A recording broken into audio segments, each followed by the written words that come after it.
রাজ্যে আগরতলা কলকাতা বিমান রুটে ভাড়া বৃদ্ধি নিয়ে বেশ শোরগোল শুরু হয়। সাধারণ নাগরিক সহ বিভিন্ন মহল থেকে এই নিয়ে তীব্র প্রতিক্রিয়াও দেখা দেয়। প্রশ্ন উঠতে শুরু করে এই নিয়ে রাজ্য পরিবহন দপ্তরের শীতলতা নিয়ে। এবার সেই শোরগোলে ইতি টানতে ময়দানে নামলেন খোদ রাজ্য পরিবহন দপ্তরের মন্ত্রী সুশান্ত চৌধুরী। শনিবার ঘটনার স্পষ্টীকরণ নিয়ে হাজির হন সংবাদ মাধ্যমের সামনে। মন্ত্রী এই বিষয়ে সাফ জানিয়ে দিলেন, এই বিতর্ক নিয়ে রাজ্য পরিবহন দপ্তর বিমান পরিবহন কর্তৃপক্ষের সঙ্গে যোগাযোগ করে। পরিবহন দপ্তরকে তারা জানিয়েছে বিষয়টি মোটেও এমন নয়। ভাড়া বৃদ্ধি নিয়ে সংবাদ মাধ্যমে খবর করার মধ্যে একটা গ্যাপ রয়েছে। মন্ত্রী জানালেন, শুধুমাত্র তৎকাল টিকিটের ক্ষেত্রে ভাড়া কিছুটা বেশি গুনতে হচ্ছে। অগ্রিম টিকিট কাটার ক্ষেত্রে এই ধরনের কোনো ঘটনা নেই। শুনুন মন্ত্রীর দাবি। প্রতিটা বিমানে 60% যে সিট সেটা বেসিক রেটের উপর থাকে। বেসিক রেট মানে Agartala to Kolkata basic rate হচ্ছে below 4000। 60% of the total seat capacity যেটা প্রতিটা বিমানে বেসিক রেটের মধ্যে থাকবে, এটা হচ্ছে নিয়ম এবং এটাই হচ্ছে। বাকি যে কিছু সিট থাকে, যতই আপনার ধরুন আপনি আগামীকালকে কলকাতা যাবেন, আপনি আজকে টিকিট কাটলেন বা আগামীকালকে সকালবেলা টিকিট কাটলেন বা ডেট অফ জার্নি যেদিন সেদিন টিকিট কাটলেন, তখন আপনার ভাড়াটা অটোমেটিক্যালি বেড়ে যায়। অর্থাৎ ইমিডিয়েটলি যারা যেতে চায় তাদের ভাড়াটা বেড়ে যায়। এমন প্রতিটা বিমানে অ্যাভারেজ আমরা দেখেছি হিসাব করে, প্রতিটা বিমানে 8 থেকে 10টা সিট একটু হাই প্রাইসে সেখানে যায়। বিমান ভাড়া নিয়ন্ত্রণের দায়িত্ব কেন্দ্রীয় বিমান পরিবহন মন্ত্রকের হাতে নেই। বিমান ভাড়া নির্ধারণ করে থাকে সংশ্লিষ্ট বিমান পরিবহন সংস্থা। কেন্দ্র এবং রাজ্য সরকারকে দোষারোপ করা হচ্ছে অযথা। বিমান ভাড়া নির্ধারণী পদ্ধতি স্মরণ করিয়ে দিলেন মন্ত্রী সুশান্ত চৌধুরী। শুনুন মন্ত্রীর মুখ থেকেই। প্রতিটা এয়ারলাইন কোম্পানি বা আমি আগরতলা কলকাতা রুটে যদি ধরি, অনেক প্রাইভেট সংস্থা আপনারা জানেন বিমান চালায়। আমি শুরুতেই বা আগেই বলেছি যে বিমান ভাড়া কেন্দ্রীয় সরকারের অধীন কন্ট্রোল নয়, ইট ইজ অ্যাবসলিউটলি ডিকন্ট্রোলড। এবং যে কোম্পানি বিমান চালায় সেই কোম্পানির অধীন সেই বিমান ভাড়া। রাজ্যের কারিগরি শিক্ষায় আনা হচ্ছে নতুন পাঠ্যক্রম। রাজ্যের চালু থাকা 19টি কারিগরি শিক্ষা প্রতিষ্ঠানে চলতি পাঠ্যসূচিতে শিক্ষাদান পর্ব চালু থাকলেও সেখান থেকে কোনো সাফল্য আসছে না। সর্বভারতীয় স্তরে চাহিদার সঙ্গে মিল রেখে শীঘ্রই তথ্য প্রযুক্তিকে এই শিক্ষা ব্যবস্থায় যুক্ত করা হবে।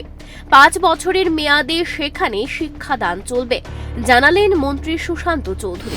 আমরা বলেছি 19টা আইটিআই আমাদের সারা রাজ্যে, টোটাল 5 বছরে একটা কোর্স টার্গেট বা টোটাল যে ইনভেস্টমেন্ট ফেজ ম্যানারে করা হবে। ফেজ ম্যানারে টোটালি ইনভেস্টমেন্ট থাকবে এবং 5 বছরের মধ্যে সমস্ত কিছু কমপ্লিট হবে। 6 বছরের মাথায় যদি কেউ পড়তে চায় তাহলে এরকম ভাবে প্রশিক্ষিত হতে পারবে। 6 বছরের মাথায় যদি নতুন করে ভর্তি হতে চায়, মানে কোর্সগুলো কন্টিনিউ থাকবে। কন্টিনিউ থাকবে। আমি যে ট্রেডগুলো বললাম ডিসিপ্লিনে, সেগুলো তারা অ্যাড করবে। কারণ আমি আগে বলেছি আমার আলোচনার শুরুতে যে বর্তমানে চলছে কিন্তু আমাদের আউটপুট আসছে না, তাই ভারতবর্ষের সঙ্গে চিন্তা করে এই ট্রেডগুলোকে সেখানে অ্যাড করা হচ্ছে, যেগুলো রাজ্যের বাইরে প্লেসমেন্টে সাহায্য করবে এবং ডিমান্ড রয়েছে। বিমান ভাড়া নিয়ে যখন রাজ্যে চলছে অকচি দোষারোপ, আর পাল্টা দোষারোপের দ্বৈরথে যখন জেরে বার হচ্ছেন রাজ্যের আমজনতা, ঠিক সেই মুহূর্তে বিতর্কের মধ্যেই বিমান পরিবহনে রাজ্যের নতুন প্রাপ্তির কথা শুনিয়েছেন মন্ত্রী সুশান্ত চৌধুরী। চলুন শুনে নেই মন্ত্রীর মুখ থেকেই নতুন প্রাপ্তি যোগের খবরটা ঠিক কি। আগরতলা আমাদের প্রতিদিন 16টা ফ্লাইট ওঠানামা করছে। খুব শীঘ্রই আমাদের 220 সিটের আরো একটা ইন্ডিগো এয়ারবাস 220 সিটের আগামী 16 তারিখ ডিসেম্বর মাসে তার যাত্রা শুরু করবে। অর্থাৎ ডিসেম্বরের 16 থেকে আরেকটা এয়ারবাস 220 সিটের এখানে অ্যাড হচ্ছে। মন্ত্রী সুশান্ত চৌধুরী অনেকটা বিরক্তির সুর গলায় তুলে বললেন, রাজ্যের ডাবল ইঞ্জিনের সরকার নিয়ে নানা মহল থেকে কটূক্তি করা হয়ে থাকে। এটা বাঞ্ছনীয় নয়। এই রাজ্যে ডাবল ইঞ্জিনের গতির তীব্রতা রাজ্যের প্রতিটি মানুষের কাছে অনুভূত হচ্ছে।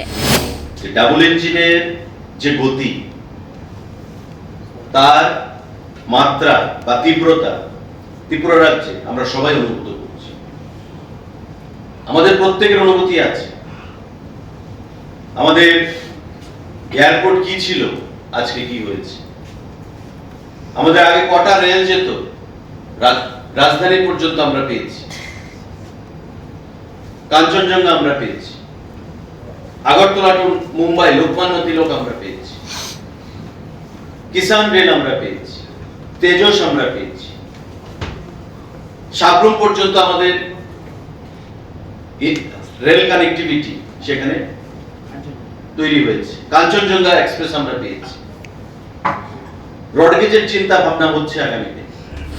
এদিনের সাংবাদিক সম্মেলনে মন্ত্রী সুশান্ত চৌধুরীর সঙ্গে উপস্থিত ছিলেন রাজ্য পরিবহন দপ্তর এবং শিল্প দপ্তরের উচ্চপদস্থ আধিকারিকরা। সংবাদ সম্মেলনে মন্ত্রী বিমান ভাড়া নিয়ে উত্থাপিত যাবতীয় বিভ্রান্তি দূর করার চেষ্টা করেছেন। রাজ্যের মানুষকে এই ধরনের বিভ্রান্তি থেকে মুক্ত করতে দপ্তর দায়িত্ব নিয়ে সে বিষয়ে মানুষের সামনে স্পষ্টীকরণ রাখতে উদ্যোগ নিয়েছে বলে সাফ জানিয়ে দিলেন মন্ত্রী Sushanta Chowdhury. Bureau report, Times 24।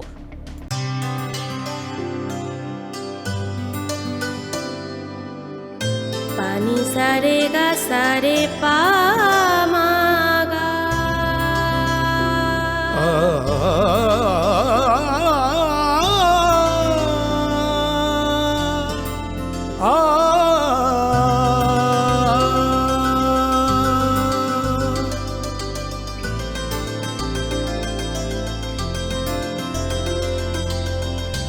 Swarnakamal jewellers, আপনার চেয়ে আপন।